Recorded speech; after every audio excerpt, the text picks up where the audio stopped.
Pengertian ekonomi internasional. Tentu teman-teman tidak asing lagi mendengar kata ekonomi dan internasional. Jika kita mendengar kata ekonomi, kita akan selalu teringat dengan uang dan kerjasama. Sedangkan internasional, kita akan teringat dengan ekspor dan impor.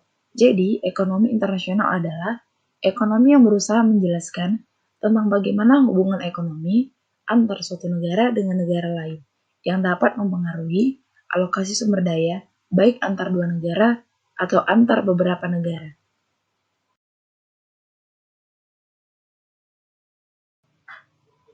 Permasalahan ekonomi internasional. Ekonomi internasional tentu ada beberapa permasalahan antar beberapa negara. Yang pertama adalah mobilitas faktor produksi, atau bisa disingkat dengan imobilitas faktor produksi yang lebih sukar. Yang kedua, sistem keuangan yang berbeda. Dan yang ketiga, faktor endomen, atau bisa disebut faktor-faktor produksi yang dimiliki berbeda sehingga dapat menimbulkan perbedaan harga barang yang ruang lingkup ekonomi. Dalam ruang lingkup ekonomi terdiri dari empat. Yang pertama adalah teori dan kebijaksanaan dalam perdagangan nasional. Apa itu?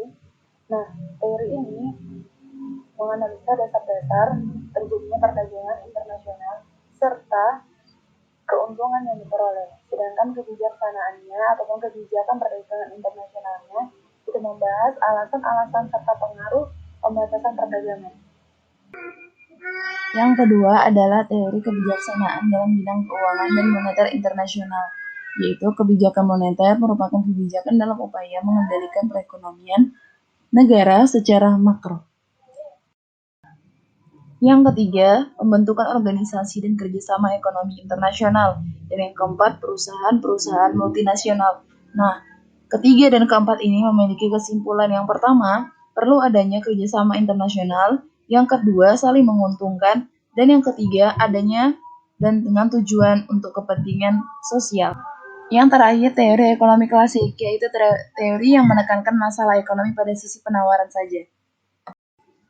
Segitu penjelasan kami, semoga bermanfaat. Sekian dan terima kasih. Created using Powtoon.